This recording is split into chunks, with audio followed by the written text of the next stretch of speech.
Bismillah. Assalamualaikum warahmatullahi wabarakatuh. Alhamdulillah rabbil alamin. Assalatu wassalamu ala asyrafil anbiya'i wal mursalin wa ala alihi wa ashabihi ajma'in. Amma ba'd. Ma'asyiral muslimin wal muslimat, jamaah salat maghrib Masjid Al-Falah rahimani wa rahmatullah. Marhaban ya Dzulhijjah. Selamat datang bulan Dzulhijjah. Kita belum pernah menemukan spanduk, bahkan DKM Masjid Al-Falah menyebutkan selamat datang bulan Dzulhijjah. Biasanya ucapan ini untuk menyambut bulan Ramadan. Pada keistimewaan bulan Dzulhijjah, kalau dibuat perbandingan mana lebih utama 10 awal Ramadan atau 10 awal bulan Dzulhijjah, ulama sepakat yang lebih utama di sisi Allah adalah 10 hari di awal bulan Dzulhijjah. Tapi 10 hari bulan Dzulhijjah kalau dibandingkan dengan 10 terakhir bulan Ramadan, maka seorang ulama Imam Ibnu Rajab rahimahullah ta'ala memberi jawaban, kalau berkaitan malam-malam terbaik di sisi Allah, yang terbaik adalah 10 terakhir Ramadan. Karena di dalamnya ada malam apa? Malam Lailatul Qadar yang Allah sebutkan dalam surah Al-Qadar, khairum min alfi syahr. Tapi kalau berkaitan hari-hari terbaik, jawaban seorang ulama ini, Imam Ibnu Rajab, hari-hari terbaik di sisi Allah adalah 10 awal bulan Dzulhijjah. Karena mayoritas ahli tafsir menafsirkan surah Al-Fajr ayat 2 dan 3, walayalin asyar, Allah bersumpah dengan 10 malam di awal bulan Dzulhijjah. Walaupun ada ahli tafsir menafsirkan ayat ini Allah bersumpah dengan 10 malam terakhir bulan Ramadan. Bahkan ada ahli tafsir menafsirkan ayat ini Allah bersumpah dengan 10 awal di bulan Muharram. Makanya jawaban Imam Ibnu Rajab tadi, kalau berkaitan malam-malam terbaik ada 10 terakhir Ramadan, karena berkaitan dengan Lailatul Qadar. Adapun hari-hari terbaik adalah insya Allah kita akan memasukinya malam Senin besok, Pak Haji Zul. Saya mohon DKM bisa mengumumkan, sebagaimana kita umumkan memasuki bulan Ramadan. Bahkan di ayat 3-nya, ini sangat berkaitan dengan 10 awal Dzulhijjah. Apa itu? Wasyaf'i wal watar. Demi yang genap dan demi yang ganjil. Yang genap itu adalah 10 Dzulhijjah. Kenapa Allah bersumpah dengan 10 Dzulhijjah? Karena ini disebut dengan hari nahar, hari di mana kita disyariatkan menyembelih hewan kurban sampai hari-hari tasyrik tanggal 13. Dan yang mana yang ganjil? Yaitu tanggal 9 Dzulhijjah, di mana puncak haji, saudara-saudara kita yang sedang berangkat ibadah haji, melaksanakan ibadah haji, puncak haji adalah wukuf di Padang Arafah, dan itu tanggal 9 Dzulhijjah. Adapun kita yang tidak berangkat haji, kita disunnahkan berpuasa apa? Puasa Arafah. Muhammadiyah, karena saya juga sebagai salah seorang pengurus pusat Muhammadiyah, sudah menetapkan Idul Adha 10 Dzulhijjah sudah jauh-jauh hari, karena kami menggunakan metode hisab. Bahkan Muhammadiyah sudah meluncing KHGT, Kalender Hijriah Global Tunggal. Kita sedang melobi negara-negara Islam yang tergabung dalam OKI. Karena tadi kita berharap yang bisa menampilkan kalender tunggal ini pertama Saudi, berikutnya Turki, ternyata tidak terjadi. Makanya Muhammadiyah mencoba melobi dan sudah di-launching. Kalau Bapak Ibu perhatikan almanak kalender di rumah tangga kita, 10 Dzulhijjah itu hari apa? Idul Adha itu tanggal berapa? 27, hari Rabu. Berarti sama dengan Muhammadiyah. Yang menjadi kita belum ketemu jawabannya, kapan Saudi menetapkan tanggal 1 Dzulhijjah? Maka saya mohon semua kita malam Senin jam 10 malam harus searching lewat apapun kapan Saudi menetapkan 1 Dzulhijjah. Kenapa jam 10 malam, Ustaz? Karena perbedaan waktu antara Indonesia dan Saudi, kita duluan 4 jam. Berarti saat jam 6 sore di Saudi dan sudah maghrib, kita jam berapa? 10 malam kan? Betul kan bahasa saya tadi? Supaya kita tahu. Kenapa? Karena untuk penetapan 1 Dzulhijjah berkaitan dengan puasa Arafah, namanya juga puasa Arafah, bukan puasa 9 Dzulhijjah. Makanya yang saya pahami pendapat yang kuat, kalau berkaitan dengan puasa Arafah, berkaitan dengan 9 Dzulhijjahnya, atau berkaitan dengan hari Arafahnya. Hari Arafahnya. Semoga pemerintah kali ini jujur. Karena almanak di kalender rumah tangga kita, tanggal 27 Mei hari Rabu, Idul Adha. Berarti kalau hari Rabu, tanggal 27 Idul Adha-nya, tanggal 1 Dzulhijjah jatuhnya besok malam. Kenapa saya agak tekankan ini? Karena ada syariatnya. Untuk sahibul kurban khususnya. Arti sahibul kurban, hewan kurban itu diatasnamakan dirinya walaupun dia mewakili keluarganya.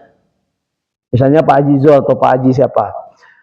Istri sudah ikut dalam hewan kurban suaminya. Anak boleh ikut hewan kurban ayahnya selama anak kita itu masih satu rumah dengan kita, kata ulama, dan periuk makannya masih bareng kita. Artinya dia masih numpang hidup dengan kita. Tapi kalau anak kita sudah mandiri, dia punya tanggung jawab syariat untuk juga berkurban. Bisa dipahami ini ya?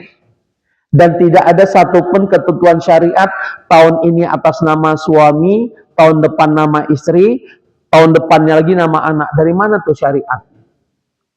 Saya jadi ingat tentang candaan Syekh Ali Jabir. Hanya ada di Indonesia. Ketentuan syariat itu tahun ini nama suami, tahun depan nama istri, ya hanya ada di Indonesia tadi. Nggak dikenal dimanapun.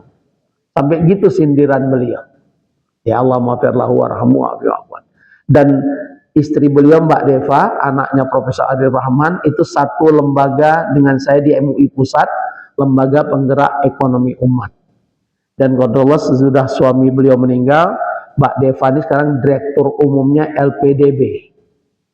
Ya, pengelola dana bergulir yang heboh. Banyak anak-anak kita di sekolah ke luar negeri sampai setelah tamat nggak pulang ke Indonesia, malah bangga di sana. Kan itu Mbak Deva itu. Nah, kita lanjutkan. Jadi berkaitan dengan sahibul kurban, ada ketentuan syariat tuntunan dari Rasulullah SAW. Untuk sahibul kurban, adapun yang mendompleng dia tidak kena hukum ini. Sejak besok malam dilarang mencukur rambut, mencukur apapun yang ada bulu di tubuh orang tersebut, sahibul kurban, sampai hewan kurbannya disembelih. Adapun yang mendompleng tidak kena hukum ini, seperti istri kita. Anak kita yang masih tadi satu rumah dan satu periuk makan bersama kita, dia nggak kena hukumannya. Bisa dipahami sampai sini ya. Bagaimana ternyata ada di antara bapak-bapak jamaah falah, istrinya punya uang. Baik dia sebagai pekerja atau pebisnis maupun mungkin dapat warisan misalnya. Dan istri kita mengatakan, ayah, karena aku punya uang, aku juga ingin kurban. Maka karena istrinya punya hewan kurban sendiri, maka wanita tersebut terkena hukum larangan, tidak boleh memotong rambut, potong kuku, potong bulu apapun sejak besok malam sampai hewan kurbannya disembelih. Sampai sini bisa dipahami ya Bapak-Bapak? Karena padat, kajian malam ini agak padat. Oke, yang kedua, apa sunnah yang dicontohkan baik itu Rasulullah SAW dan para sahabat? Ingat, berdasarkan firman Allah dan surah At-Taubah ayat 100, syarat mendapatkan radhiyallahu anhu di sisi Allah, gelar Allah ridho kepada seseorang saat kita mampu mengikuti jejak para sahabat. Maka Allah berfirman dalam surah At-Taubah ayat 100, was-sabiqunal awwaluna minal muhajiri wal ansar walladzina tabauhum biihsan radhiyallahu anhum wa radu'an. Jadi di ayat ini kita mendapatkan keterangan yang terang benderang dari Allah, siapapun mengikuti jejak para sahabat, dia berhak mendapatkan ridho Allah. Cuman jangan coba-coba nanti Ustadz Halim kita tulisan Halim radhiyallahu anhu, nggak boleh. Karena terjadi, saya lihat satu masjid di daerah dekat Bidakara, saya diundang salah satu perusahaan, saya sholat asar di dekat Bidakara itu, saya kaget, Mas musola ini disumbang Habib Fulan bin Habib Fulan bla bla bla bla, ujungnya terakhir Pak Azizul ada tulisan radhiyallahu anhu. La haula wala quwata illa billah. Dan saya jadi ingat waktu awal-awal saya pindah dari Aceh ke Bogor, itu di Masjid Raya saya ikut kajian, ada kelompok orang menawarkan gelar RA. Saya pikir Raden Ajeng atau apalah, rupanya radhiyallahu anhu. Syaratnya apa? Bayar 3 juta saat itu. Dan jadi ingat juga, keluar dari embarkasi Haji Bekasi, ada kelompok orang menawarkan sertifikasi Haji Mabrur, tapi syaratnya bayar. Coba bayangkan, ada aja di negeri ini, ya, sertifikasi yang pentingnya cuma demikian. Jadi untuk dapat gelar Haji Mabrur bayar sertifikat, tapi demikian. La haula wala quwata illa billah. Allah musta'an, semoga Allah lindungi kita. Nah, Bapak Ibu rahimahullah, jadi yang harus kita pahami, apa perbuatan para salafus soleh menyambut 10 awal Dzulhijjah. Mereka menyambutnya dengan penuh riang, syukur dan sebagainya. Bentuk syukur mereka yang pertama, ternyata ada takbir sejak tanggal 1 Dzulhijjah disebut dengan takbir mutlak. Apa itu takbir mutlak? Takbir tidak terikat oleh waktu dan tempat. Itulah dikerjakan oleh Ibnu Abbas radhiyallahu anhu, Ibnu Mas'ud, Ibnu Umar, sahabat-sahabat yang utama yang lain. Mereka sejak tanggal 1 Dzulhijjah bertakbir sampai di pasar-pasar. Di mana ada keramaian awal bertakbir. Sehingga digambarkan dalam kitab tersebut, kota Madinah menggema dengan suara takbir. Kira-kira ada di antara kita mulai besok malam takbir, kira-kira dipegang kepala, Pak, kapan lebarannya? Jangan-jangan. Karena biasanya takbir identik dengan lebaran. Ini disebut apa? Sunnah yang terabaikan. Maka saya mengajak diri saya dengan jamaah Al-Falah, mulai besok malam, bukan habis sholat fardu, tolong ingat, tapi selesai sholat fardu, ba'diyah boleh di rumah, lebih afdal, karena sholat sunnah terbaik di rumah. Saya ingatkan kembali, Bapak Ibu, sholat sunnah terbaik itu bukan di masjid, tapi di rumah. Afdalu sholatil mar'i fi baiti lal maktubah. Hadis Sahih Bukhari, sebaik-baik sholat seseorang adalah di rumahnya kecuali sholat fardu. Jadi harusnya jamaah Al-Falah habis sholat isya, ba'diyahnya jangan di masjid, pulang ke rumah. Supaya rumah kita itu diterangi oleh amal-amal soleh. Sehingga hal-hal negatif di rumah kita keluar. Datanglah doa para malaikat, datanglah keberkahan dari Allah. Untuk ba'diyah zuhur pulanglah. Ba'diyah maghrib tergantung. Kalau mau itikaf nunggu isya bagus. Karena intidhar sholah ba'da sholah kafarah. Menunggu satu sholat sampai sholat berikutnya penghapus dosa. Selama kita berada di masjid, kita doakan para malaikat, Allah maghfirlahu warhamhu. Ampuni dosanya, rahmati dia. Jadi selama kita duduk ini Bu, Bapak Ibu, sampai isya nanti, itu malaikat doakan kita, Allah maghfirlahu warhamhu, Allah maghfir, terus begitu. Ampuni dosanya, rahmati dia. Bukankah doa malaikat pasti Allah kabulkan? Apalagi yang ketiga, kita sedang menuntut ilmu. Orang menuntut ilmu itu seperti berada di taman surga. Orang menuntut ilmu itu pahalanya banyak banget. Bahkan apa yang kita mohon saat kita menuntut ilmu, Allah kabulkan. Allah ampuni dosa-dosa kita. Maka pentingnya duduk di majelis ilmu, karena kita akan didoakan malaikat dan Allah akan berrahmat dan ridha. Jadi pertama, amalan utama di awal 10 Dzulhijjah banyak bertakbir. Kapanpun sambil nyetir, sambil apapun ya takbir.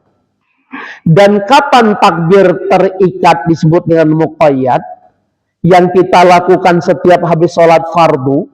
Saya ingatkan ada Pak Ketua Yayasan, Ketua DKM nggak kelihatan, yang baru, anak muda kita, Pak Azizul, tolong ingatkan imam-imam kita mulai bertakbir muqayyad terikat itu sejak tanggal 9 Dzulhijjah habis sholat subuh.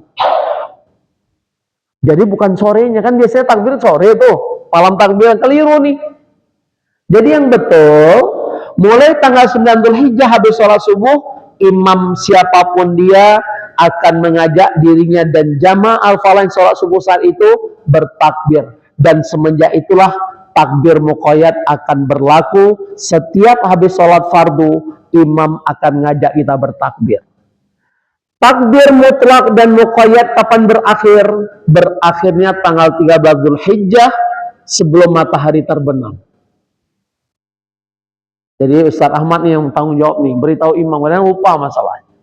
Ya, sunnahnya jangan sampai terabaikan tadi.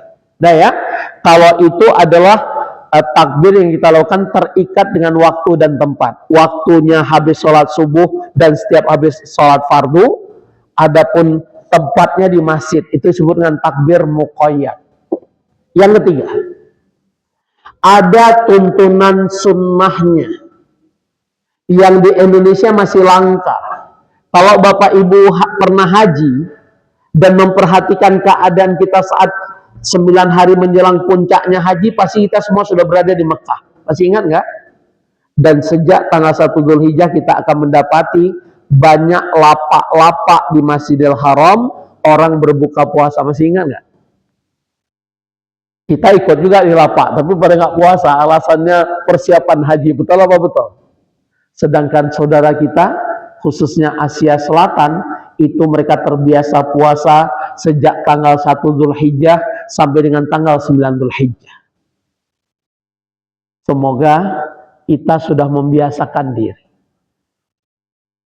Kalau mungkin ada di antara Bapak Ibu yang tidak mampu 9 hari berturut-turut, karena ada perintah Allah, fattakullah mastata'atum. Dalam surat At-Taghabun di ayat 16, bertakwalah kepada Allah sesuai kemampuan. Ustadz, kok 9 hari kelihatannya saya nggak kuat, Ustadz. Oke. Mulailah, berusahalah perbanyak puasa, kita mulai Senin besok. Karena Senin besok tanggal 1 Dzulhijjah. Kemudian nggak mampu 9 hari, ambil Senin Kamis. Kemudian kita ketemu Senin lagi. Berarti Senin Kamis, Senin ada yang paling utama. Jangan tinggalkan puasa Arafah. Bahkan seandainya ada di antara kita nggak mampu, saya Ustaz, saya mohon, bangunkan siapapun dalam rumah kita. Kalau perlu anak cucu kita yang bukan di rumah kita, bangunkan mantu kita dan siapapun, nak, bangun sayang, besok subuh. Puasalah Arafah. Karena puasa Arafah itu apa? Pahalanya yukaffir anhu as-sanah al-madiyah wal atiyah. Akan diampuni dosa kita setahun yang lalu dan setahun yang akan datang. Hanya ada di puasa Arafah. Puasa Asyura cuma diampuni dosa kita setahun yang lalu. Tidak ada setahun yang akan datang. Maka motivasi semua anak cucu kita. Mereka yang sudah usia 7 tahun, ajak. Kakeknya ajak cucunya, motivasi. Kalau kamu, apalah panggilannya, mampu puasa hari ini, kakek traktir es krim, coklat. Kira-kira anak seneng nggak? Seneng banget. Tapi kakeknya bawa ke pagi sore. Ya, anak-anak mau pagi sore, apalah pokoknya. Ya, contoh. Ayo, motivasi anak. Kalau saya cuma motivasi yang kecil-kecil itu apa? Dapat goceng, es krim, udah pada puasa tuh, alhamdulillah. Fatih, Pak Jul pernah lihat Fatih kan? Itu Fatih kelas 3 SD tuh. Alhamdulillah sudah punya hafalan 5 juz. Oke, cerita Ustaz Ahmad tadi. Apalagi kita syukuri kalau anak-anak kita bukan penghafal Quran. Sampai saya tantang siapapun, termasuk anak-anak saya. Tunjukkan ke saya, anak penghafal Quran, saat dia sudah hafal Quran, hidupnya tuh morat-marit alias nganggur. Tapi tunjukkan saya sarjana dia S1 sampai S3 yang nganggur, banyak nggak? Saya bisa tunjuk sejauh-jauh.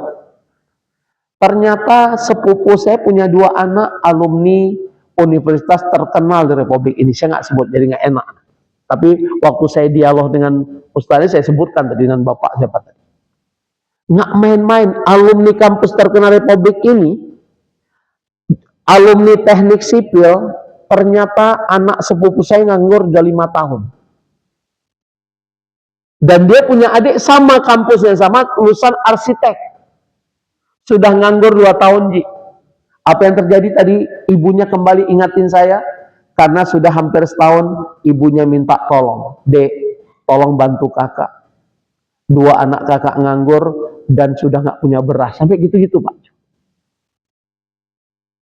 Saya jawab, saya ingat, Kak. Tapi saya tunggu hari Senin. Karena kalau saya berinfak tanggal 1 Dzulhijjah, beza pahala yang sisi Allah. Karena Allah bersumpah di 10 awal Dzulhijjah. Kalau perlu Bapak Ibu, canangkan buat program dari tanggal 1 sampai 10 Hijjah banyak infak sodako. Apalagi Bapak Ibu infak sodako sedang puasa, pahalanya udah beza lagi.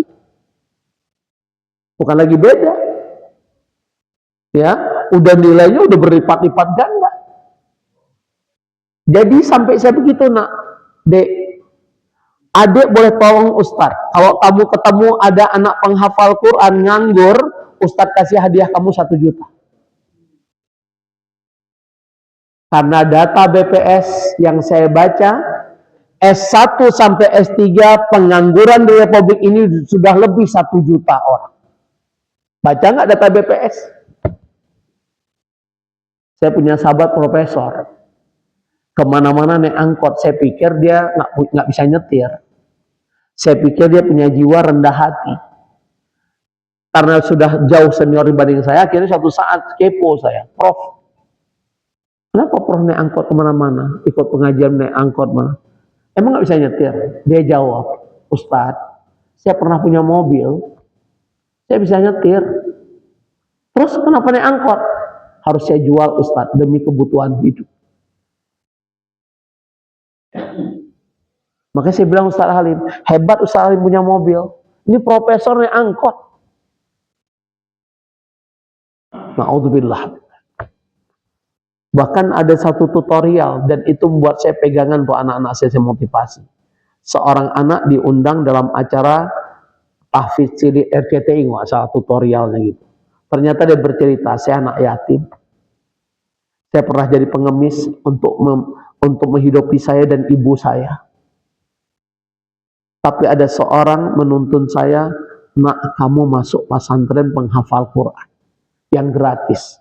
Kamu hafal Quran akan diangkat derajat kamu, nak, dan ibu. Hari ini remaja ini disorot oleh media RCTI, karena acara RCTI, dia mengatakan, saya diundang Syekh Sudes, saya dapat hadiah haji bersama ibu, saya diundang beberapa negara, karena Quran yang akan mengangkat derajat seseorang, nak. Bukan gelar dan titel. Quran. Karena Quran kalamullah. Ya, makanya orang ahlul Quran itu disebut ahlullah. Orang yang dekat Quran, cinta Quran, apalagi dia menguasai Al-Quran, dia adalah keluarganya Allah. Kalau kita jadi keluarga Allah, hidup kita dimudahkan, ngaji. Tapi mau titel seabrek-abrek kalau dia jauh dengan Allah. Saya hari ini baru tahu saya ada orang pintar di Republik ini. Bisa menganalisis data tentang diri kita, kompetensi kita, bakat kita, hanya lewat voice note. Ustadz, kasih voice note Ustadz 45 detik ngomong apa aja, saya bisa analisa siapa Ustadz. Hebat banget. Dan diakui hari ini keilmuannya lewat UI. Psikolog harus mengakui profesor psikologi UI. Makanya mereka berkolaborasi. Tadi malam mereka ajak saya, bantu program kami Ustadz. Sampai begitu coba bayang. Kan selama ini kalau kita ingin tahu minat bakat anak kita kan psikolog. Ini hanya lewat voice note Ustadz, ada programnya. Dan saya baca tentang data di saya kirim ke orang psikolog teman saya, Ustadz, ini Masya Allah, dia aja kaget. 90% akurasinya sangat keren. Artinya apa? Kepintaran tidak dibarengi dengan kedekatan pada Allah. Tidak ada jaminan dia akan mendapatkan suatu kesuksesan dalam hidupnya di dunia apalagi di akhirat. Na'udzubillah min dzalik. Berikutnya ingin saya sampaikan.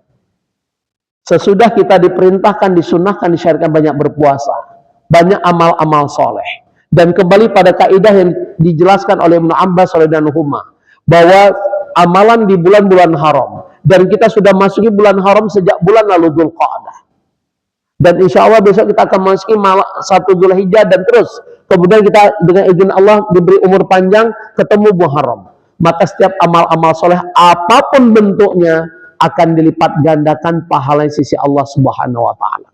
Dan saya ingatkan diri saya, usahakan jangan sampai kita melakukan kemaksiatan di 10 awal Dzulhijjah, karena ancamannya termasuk bulan-bulan haram, ancamannya akan dilipat gandakan azabnya oleh Allah Subhanahu wa taala.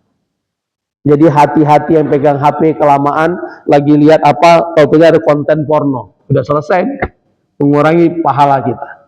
Makanya pentingnya kita warok, menjaga diri kita masing-masing, saling mengingatkan. Dan yang puncaknya bahasan kita, ada hadis riwayat Ahmad dan Ibnu Hibban dari Rasulullah SAW, dari sahabat Abu Hurairah radhiyallahu anhu, "Man kana sa'ah wa lam yudhi, fala yuqarribanna musallana." Orang yang punya kelapangan rezeki dan dia tidak berkurban, pada dia ada kelapangan rezeki, bahasa kita selalu tukang sampah di Jakarta, tinggal di kolong jembatan, beberapa tahun lalu kurban seekor sapi, walaupun cara dia berkurban nabung 7 tahun.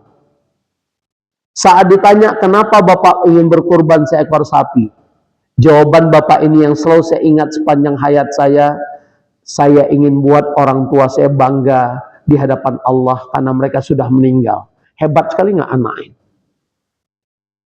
Beberapa tahun kemudian, kalau yang ini saya punya rekaman video. Indosiar kembali memunculkan kisah heroik. Seorang nenek di Mataram, NTB, Nusa Tenggara Barat. Tinggalnya di emperan toko-toko orang. Profesinya mulung. Nenek ini menjadi viral karena dia kurban seekor sapi. Saat diwawancara media, apa jawaban nenek ini? Saya berdoa dan berusaha sebelum saya dipanggil menghadap Allah, saya bisa kurban yang terbaik seekor sapi. Hebat nggak nenek? Tapi berapa tahun yang lalu, di masjid kita ini, tinggal di perumahan kita, dia seorang haji, dia memiliki rumah 2 lantai, bahkan ngaku sedang jual asetnya 20 miliar. Bahkan ngaku pernah kurban seekor sapi. Begitu mendengar kajian seperti ini, dia datangi saya. Dia curhat tentang dirinya. Jujur Ustadz, sudah 2 tahun saya tidak kurban. Boleh pinjam uang nggak Ustadz? 3,5 juta. Saya mau beli kambing Ustadz. Akhirnya saya tanya, karena saya tahu sosok orang ini, kemana uang Pak Haji? Jawaban beliau, habis untuk biaya sekolah cucu. Saya kejar, Ji. Emang cucunya nggak punya ayah? Punya Ustadz, ayahnya anak saya. Saya mau nanya bapak-bapak yang sudah nikahin anak. Anak udah kita nikahin, masih kita support keuangannya, kira-kira jadi anak manja atau anak mandiri? Yang membuat dia manja, kita atau siapa? Yang lebih dominan sering manjain anak, bapaknya atau emaknya? Tergantung masih. Tapi secara umum, biasanya ibu. Kasihan ya, kan dia anak kita. Anak dia kan cucu kita. Kan gitu selalu bahasa. Betul ya? Orang harta kita juga kita untuk dia. Pasti gitu bahasa. Maka saya hanya sedikit mengajarkan. Karena saya bingung. Gimana saya bantu Pak Haji jual 3,5 juta? Dia sedang jual aset 20 miliar. Saya juga nggak punya Pak Jo. Akhirnya saya tiba-tiba dapat inspirasi. Mungkin kalau masih ingat tahun lalu pernah saya ungkapkan juga. Ji, mohon maaf ya. Saya hanya memberi perumpamaan. Seandainya HP yang Pak Haji pegang ternyata berdering dari sebuah rumah sakit. Informasi beritanya cucu yang Pak Haji cintai itu ternyata kecelakaannya hebat tadi. Dan pihak rumah sakit mengatakan harus operasi besar, tapi syaratnya bayar DP minimal 10 juta. Saya mau nanya ya Ji, kira-kira mobil di garasi dijual nggak tuh? Dia nggak jawab. Karena dia tahu, pasti jawabannya akan dia jual. Menurut keyakinan Bapak Ibu, kira-kira dia jual nggak tuh mobil dia? Demi DP cucunya, dia jual nggak? Pertanyaannya, kita menyayangi anak cucu kita atau siapapun yang kita cintai. Kita cinta mereka kalau perlu lahir batin. Kita korbankan demi anak kita. Pertanyaannya, ada jaminan nggak saat kita perlu mereka, mereka akan bantu kita? Ada jaminan tidak? Saya jawab ya. Saya khotib masih Darussalam, Yasmin. Saya begitu selesai sholat, ada yang mendampingi saya. Dalam keadaan kelihatannya baru stroke dia. Saya tahu beliau, karena dulu saya ngajar rutin di sana. Ya, karena digeser waktu jadwal ngajar, saya nggak ngajar lagi. Selesai sholat Jumat Pak Jijo, dia bilang, Ustadz boleh saya numpang? Saya jawab, boleh. Cuman saya nggak bawa mobil, saya naik motor Aerox. Aerox tau ya, agak tinggi dia ya motor sport gitu. Nggak apa Ustadz, saya berusaha naik. Yang betul Ji. Ya sudah, karena dia pingin naik, ya sudah. Saya nggak tahu motifnya apa. Dengan susah payah orang stroke naik Aerox, saya aja goyang-goyang, maka badannya lumayan lah kada. Turun di satu depan rumah, ya, saya nggak sebut di mana rumahnya. Pas turun ada satu pertanyaan dia, ucapan dia, Ustadz, boleh pinjam uang nggak Ustadz 300.000? Untuk apa Pak Haji? Saya mau beli obat. Maaf Pak Haji, punya anak, punya Ustadz. Berapa orang? 4, 3 laki, 1 perempuan. Emang anak-anak Pak Haji nggak bisa bantu tuh 300.000? Bukan dia jawab, air mata yang mengalir. Jujur, saya bingung bantu dia, karena saya rumahnya besar banget.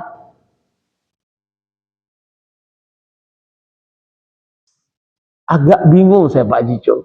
Kan dua ujian saya nggak ngarang ini rumah Allah saya. Karena saya membuktikan pada kita semua, siapa sebenarnya anak kita atau orang kita cintai? Apakah sama dengan kita menempatkan cinta pada Allah? Apa kata Allah dan surah Al-Baqarah? Fadkuruni adkurkum. Kamu ingat aku ingat kamu. Kan itu sumpah Allah. Maka apa janji Allah dan hadis kudusi? Saat kamu memberi cintamu padaku sejengkal, aku akan memberi cintaku padamu sehasta, sedepa. Bahkan puncaknya hadis kudusi ini, saat hambaku memberi cintanya padaku berjalan, apa kata Allah? Aku akan memberi cintaku padanya berlari. Rahman Rahimnya nggak Allah? Anak kita bisa seperti itu? Jujur pas pulang, saya nyesal nggak bantu dia. Sampai saya curhat ke istri. Nyesal juga Abu nggak bantu dia. Kenapa saya nggak tergerak? Karena rumahnya tuh besar. Kalau satpam sini, pernah ada satpam dulu, bukan sekarang. Dia minta bantu, saya bantu Pak Jo. Walaupun sebenarnya nggak pantas, saya tamu di sini, kan banyak bohir-bohir di sini. Ternyata emang mental dia. Saya tanya Pak Doni, itu mental dia Ustadz. Mau suka gitu-gitulah. Sekarang nggak lagi satpam, udah kemana dia nggak tahu. Maka kembali, kurban itu sebenarnya bukan sekedar menyembelih hewan kurban. Karena Allah kita nggak perlu daging kurban. Ini semua sebenarnya sebuah ujian dari Allah. Mampu nggak kita lewati atas perintah bernama kurban? Kita lihat sekarang. Di surat Al-Kautsar ayat pertama, Allah menyebutkan kenapa kita diperintahkan beribadah sholat karena Allah dan berkurban. Allah jelaskan, inna a'tayna kal kautsar. Maaf sambil saya terima hafalan anak. Assalamualaikum kakak. Assalamualaikum Abu. Oke, waalaikumsalam. Lanjutkan ya, Abu sambil ngajar. Ya, terus anak-anak saya wajib store Pak Jo. Nggak store nggak ada uang jajan. Nah, kok nggak begitu hilang hafalan ya kan gitu. Lanjut ya. Yang harus kita pahami, saat kita mampu berkorban sepanjang hayat kita, karena masih ada ternyata pemahaman, dia seorang jenderal aktif. Saya sedang ngajar di kementerian itu. Bisa-bisanya bertanya saat ada kajian saya depan forum, Ustadz, tahun lalu saya sudah berkorban. Apakah tahun ini saya harus berkorban? Ada pertanyaan itu, bayangkan. Bahkan yang paling sering sekarang mendekati Idul Adha ini apa pertanyaan jamaah? Ustadz, mana kami dahulukan? Bayar hutang, kurban, atau akikah? Ada yang pertanyaan. Bulan-bulan lalu ada pertanyaan itu. Begitu mepet-mepet nanya. Karena Allah memberi jawaban. Manusia ini sebenarnya makhluk Allah yang suka berbagi, atau makhluk Allah yang merege hese? Jawabannya yang mana? Kita ini punya sifat yang suka berbagi, kan kurban itu sama dengan filosofi berbagi fakir miskin, kan? Atau kita suka menahan harta, mana yang betul? Hah? Allah yang beri jawaban. Buka surat Al-Isra, surat 17 ayat 100. Menariknya Allah awali ayat ini, seandainya kamu kuberi pemberdaran langit dan bumi, artinya hartamu lobak banyak rezeki, ternyata kamu memiliki sifat, kata Allah, wa kanal insanu qatura. Manusia itu adalah makhlukku yang sangat pelit. Yang ngomong Allah, kira-kira salah atau benar? Dan kalau kita cross check pada diri kita, kita termasuk yang dermawan atau merege hese? Jawaban pada masing-masing. Yang kedua, dalam pandangan Allah dan pandangan kita, orang itu makin kaya sebenarnya makin dermawan atau makin pelit? Gimana, Ji? Tergantung manusia. Berarti karena manusia itu kembali bukan manusianya. Manusia sama, punya dua mata, Ji. Tergantung imannya. Manusia sama kita. Nggak ada yang matanya tiga. Nggak ada kaki tiga. Kecuali kursi. Jadi bukan manusianya, imannya yang tergantung. Betul, setuju. Kita lihat. Inna a'tayna kal kautsar. Sesudah Allah bersumpah, kami telah memberi kamu nikmat begitu banyak, apa perintah Allah? Suruh bayar? Enggak. Cuman suruh fasholli rabbika wanhar. Berarti kalau kita mampu berkorban, sama dengan kita pandai bersyukur atas nikmat Allah yang begitu banyak. Berarti kalau seperti si fulan ini nggak korban, berarti dia nggak pandai bersyukur. Na'udzubillah. Pada apa janji Allah? La in syakartum la azidannakum. Kalau kita pandai bersyukur, Allah tambah nikmat. Tapi sebaliknya, wal in kafartum inna adzabi lasyadid. Kalau kita nggak pandai bersyukur, tunggu azab Allah sangat pedih. Yang menariknya Bapak Ibu, Allah yang memberi jawaban. Kalau manusia semakin kaya, kembali tergantung pada manusia dan imannya, tapi Allah membuat survei yang maha benar. Makin kaya, mayoritas manusia itu makin pelit. Lihat surat Ma'arij, surat 70 ayat 21. Wa idza massahul khairu manu'an. Apabila dia diuji dengan kekayaan, dia semakin kikir. Bahkan Allah menjelaskan kenapa banyak orang kaya pelit.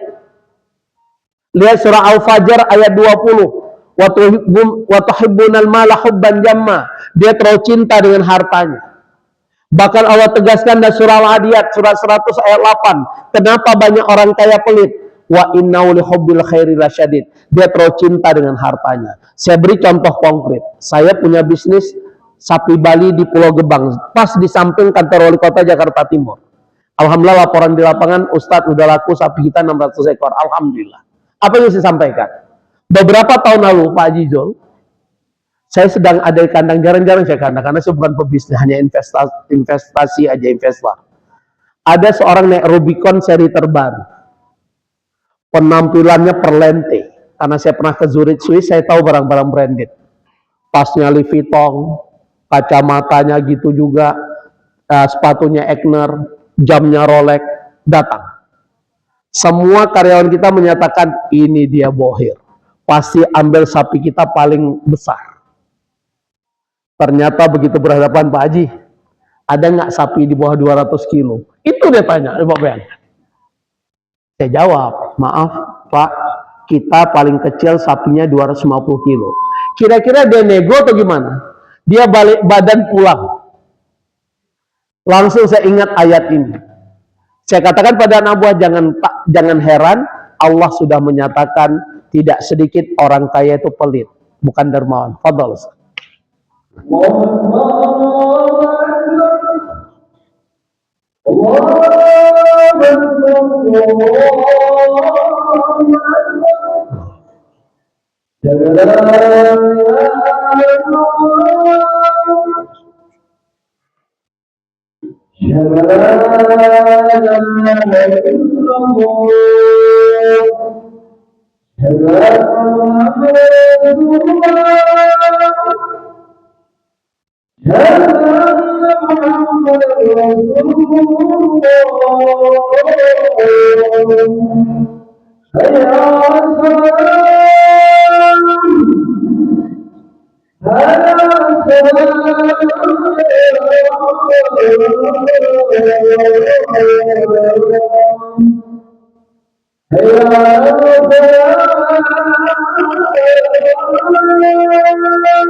Ya, kita lanjutkan, waktu sangat padat ini. Yang kedua, saat kita mampu berkorban, itu menunjukkan kita punya iman yang kuat dan tangguh dan kokoh.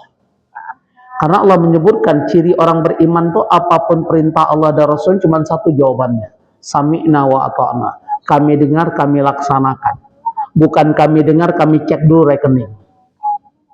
Kami diskusi dulu Menteri Keuangan di rumah. Kira-kira kok seorang suami ingin berinfak, berkorban, contohnya diskusi dulu di rumah, lebih banyak jadinya atau nggak jadinya? Kalau jadi pun sama dengan target awal atau berkurang nilainya. Makanya kebanyakan diskusi, bismillah, sami'na wa ata'na. Itulah orang beriman yang Allah sebutkan surah An-Nur ayat 51. Inna makana qaulal mu'minin idza du'a ila Allah wa rasulih liyahkuma bainahum ayaqulu sami'na wa ata'na wa ulaika humul muflihun. Ternyata kata Allah orang beriman cuma satu, apapun perintah Allah Rasul. Kami dengar, kami laksanakan. Mereka lah orang-orang yang beruntung kata Allah. Yang ketiga, saat kita mampu berkurban setiap tahun, inilah bentuk ketakwaan yang Allah tanamkan kepada kita. Sudah Ramadan, kita mampu meraih derajat takwa, la'allakum tattaqun. Makanya Allah jelaskan, yang diharapkan dari hewan kurban saat kita sembelih bukan jenisnya apa, berapa bobotnya, tapi yang paling utama di hadapan Allah ketakwaan. Maka Allah jelaskan dalam surah Al-Hajj ayat 37, la yanalallaha luhumuha wala dima'uha walakin yanal taqwa minkum. Apa kata Allah? Aku tidak perlu hewan kurban yang kamu sembelih, yang aku perlukan ketakwaan. Karena orang bertakwa akan menjalankan segala perintah Allah dan menjauhi larangan-larangan. Yang keempat, saya percepat. Hakikatnya saat kita berkorban, kita telah mampu melewati ujian sejauh mana kita mampu menyembelih kecintaan dunia. Kenapa? Dalam surah As-Saffat, surat 37 dari ayat 99 sampai 112, Allah menjelaskan tentang bagaimana Allah perintahkan Nabi Ibrahim bukan menyembelih hewan ternak, tapi disuruh sembelih anak kandungnya Ismail. Simbol kecintaan kita apa dalam hidup? Kita mendingan kehilangan anak atau kehilangan harta? Bahkan ekstrimnya, Pak Haji Jul, mendingan kehilangan istri atau kehilangan anak? Pak Haji kira jawabannya apa, Pak? Mumpung ibu nggak dengar. Kalau emak-emak udah jadi, kalau siapnya, Bu, mendingan kehilangan suami atau anak? Mendingan kehilangan suami. Maka saya tanya bapak-bapak, Kalau ekstrimnya disuruh pilih, kalau mendingan kehilangan harta atau anak, pasti jawabannya kehilangan harta. Sekarang mendingan kehilangan istri atau anak? Apa jawabannya? Jangan lama-lama mikir. Kira-kira kehilangan apa?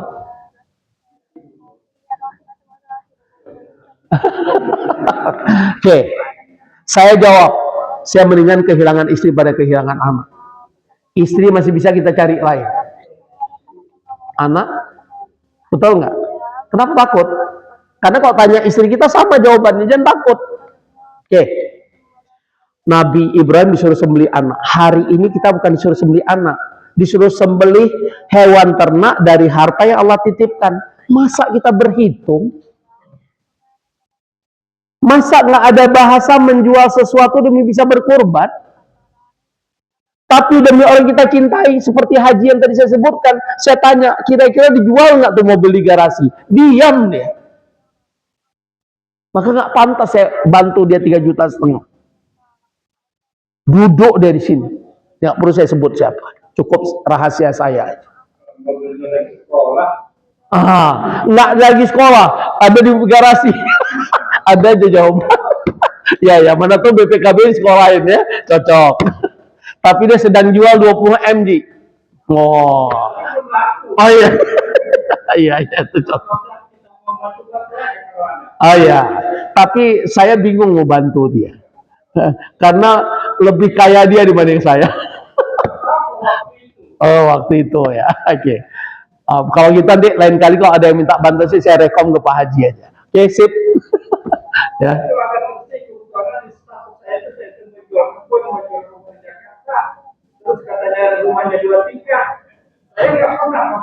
Oh, bukan Pak Haji ya, jangan salah. Nggak usah rahasia, masa harus disebut namanya ya. Oh, saya mohon maaf kalau Pak Haji sedang pasang status jual. Ada aja beliau nih. Oke ya, kita friend. Kan janjinya mau bawa saya pagi sore. Masya Allah. Allahu Akbar. Semoga Allah mudahkan. Masih ada waktu nih, masih ada waktu ya. Masih ada waktu.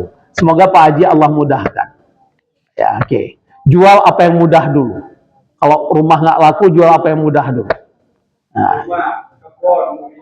Ya. Yang mudah aja dulu, yang mudah. Mana tuh ada emas, ini mas topi. Ya, oke. Lanjut ya sedikit ya. Jadi takwa. Dan yang kita pahami, Nabi Ibrahim disuruh sembelih anaknya itu paling berat dalam hidup seseorang. Hari ini kita cuma disuruh sembelih berapa juta. Ya, oke. Yang kelima. Yang kelima, pemahaman tentang kurban kita pahami. Sejarah pertama tercatat yang diperintahkan Allah kurban Nabi Ibrahim atau dua orang anak Adam, Qabil dan Habil. Dan itu Allah abadikan surah Al-Maidah 27.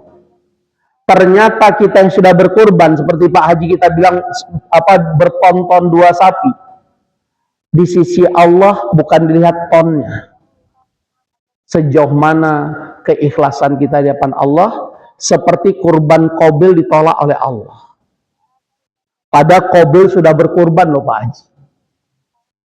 Jawabannya apa? Dalam surat Al-Baqarah ayat 267. Saat kita berkurban termasuk berinfak di jalan Allah, apakah memberi yang terbaik atau minimalis? Allah sangat paham. Dan apa niat kita, Allah juga paham. Makanya kesimpulan terakhir karena waktu, semua manusia bisa kita tipu dengan performan kita, dengan ucapan kita, dengan good looking kita, tapi ingat, Allah nggak bisa kita tipu. Dan ternyata ada ayatnya, surah Al-Baqarah ayat 204, wa minan nas mayyujibuka qawlu fil hayati dunya. Ada di antara manusia ucapan mereka, retorika mereka, kehebatan mereka membuat kamu kagum. Wa yasyhadullahu ala ma fil qalbihi, bahkan dia memberi kesaksian apa yang dia lakukan, aku ikhlas karena Allah, mengharapkan ridha Allah. Dia lupa Allah Maha tahu apa yang terdetik dalam niatnya, dalam perbuatannya. Apa jawaban Allah pada orang ini? Wa huwa aladul khisam. Sosok orang ini sebenarnya penentang yang nyata. Karena Allah bersumpah saat Nabi Ibrahim disembelih anaknya, yang disembelih itu leher Ismail atau Allah ganti dengan kibas. Wa fadainahu bidzibhin adzim. Dia surah As-Saffat ayat 107. Kalau kita berinfak termasuk berkorban kekinian yang kita bahas ini karena Allah, jangan khawatir, hidup kita dijamin oleh Allah. Apa yang terjadi pada tukang sampah tadi? Saya ikuti jejak kerja hidupnya dengan izin Allah karena viral. Ada muhsinin orang kaya kasih dia rumah, ada muhsinin kasih dia tiket haji, ada muhsinin lain kasih anak-anak beasiswa. Karena Allah bersumpah, siapapun yang beramal mengharapkan ridhoku, nggak akan kusia-siakan amal. Hanya itu yang saya sampaikan. Semoga apapun yang kita alami di tengah krisis, makanya tema saya besok di Al-Ghazi, membangun spirit berkorban di tengah krisis. Ternyata Pak Haji kita yang jujur sedang menjual aset, kita doakan semoga Allah mudahkan. Karena memang sedang mengalami krisis. Apalagi yang pakai mobil diesel seperti saya. Pertamina Dex naik 27.900 dari 14.200. Dan saya dengar ring satunya Pak Menteri kita, Pak Balil, bisa jadi suatu saat akan naik sampai 40.000 target. Karena minyak dunia semakin krisis energi. Wallahu a'lam bishawab. Subhanakallahumma bihamdika asyhadu an la ilaha illa anta astaghfiruka wa atubu ilaik. Semoga ucapan saya enggak disuruh presiden pindah ke Yaman. Assalamualaikum warahmatullahi wabarakatuh. Karena ada